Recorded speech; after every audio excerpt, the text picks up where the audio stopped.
Hello Hello， 胖妮儿来喽！继续跟胖妮过情关，订阅胖妮，更新不迷路。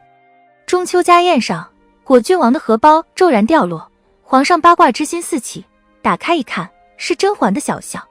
在这危急时刻，是浣碧挺身而出，说这是他的小象，甄嬛和果郡王才躲过一劫。果郡王的荷包到底是不是浣碧故意撞掉的呢？胖妮认为有可能，论证有三。第一，甄嬛曾经许诺要给浣碧找个好人家，可一直没有落实。甄嬛进宫前夕，甄父向她和盘托出了浣碧的身世，希望她能善待这个妹妹。甄嬛当场答应了。后来甄母进宫的时候，甄嬛曾经亲口叮嘱母亲，要她转告父亲，得空在朝中为浣碧物色一位如意郎君，她要收浣碧为义妹。浣碧那时候真的非常开心，觉得甄嬛待自己如亲姐妹。可是后来甄嬛忙于宫斗，这件事就搁置了。加上甄家落难，浣碧的婚事自然就无暇顾及了。可玉娆进宫后，甄嬛却急急忙忙为玉娆张罗婚事。此时的浣碧看在眼里，心里肯定不平衡。甄嬛虽然嘴上说把她当亲妹妹，可实际上还是更关心玉娆。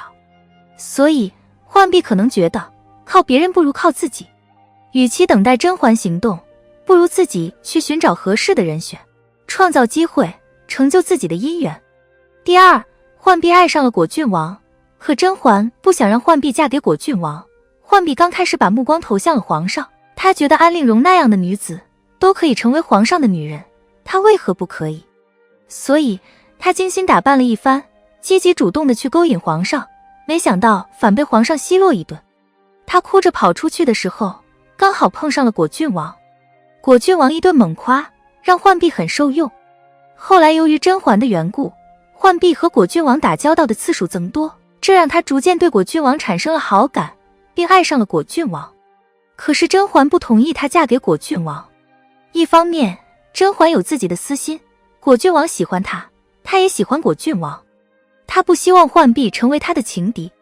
另一方面，她知道浣碧嫁给果郡王，两个人都不会幸福，终究是一场婚姻悲剧。果郡王至情至性，他并不喜欢浣碧。浣碧剃头挑子一头热，如果非要勉强嫁给果郡王，那浣碧一生也得不到幸福，反而把他给害了。可浣碧没读过多少书，他理解不了甄嬛的良苦用心，甚至还会产生一种偏要勉强的心理。因为浣碧生来是要强的心性，甄嬛越不让她嫁果郡王，她偏要嫁。第三，陷入爱情的泥淖不能自拔，索性铤而走险。牡丹亭里有句话说，情不知所起，一往而深，生者可以死，死者可以生。浣碧已经陷入了爱情的泥淖，不能自拔，她索性决定铤而走险，自己赌一把，去争取自己的爱情。所以在家宴上，她略施小计，故意撞掉了果郡王的荷包。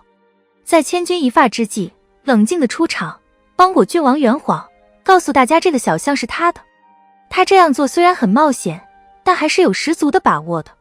一，他和甄嬛长得有些神似，这个之前捡小象的时候，刘珠曾经说过，所以他说小象是他的，并无不妥。二，皇上也更愿意相信，尽管皇上会怀疑甄嬛，但也仅仅是怀疑。为了皇家颜面，皇上大概率会选择相信他。还有，熹妃回宫后，皇上可是真爱上了甄嬛，即使小象是甄嬛的，他也会选择不相信。三，可以彻底断了果郡王的念想。你想，当着皇上和众人的面，他一个女孩子家都大胆承认自己爱果郡王了，果郡王还能说他爱甄嬛？甄嬛还能阻止他嫁果郡王？反而只能成全他。四，可以让皇上亲自赐婚，给自己的爱情上双保险。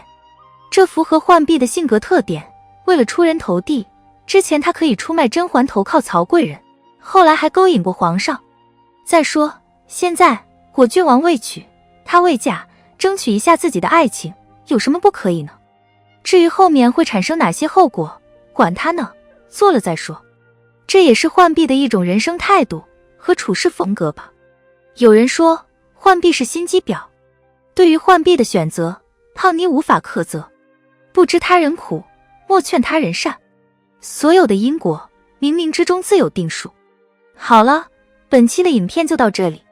喜欢胖妮，辛苦给影片点赞，订阅胖妮，下期更精彩。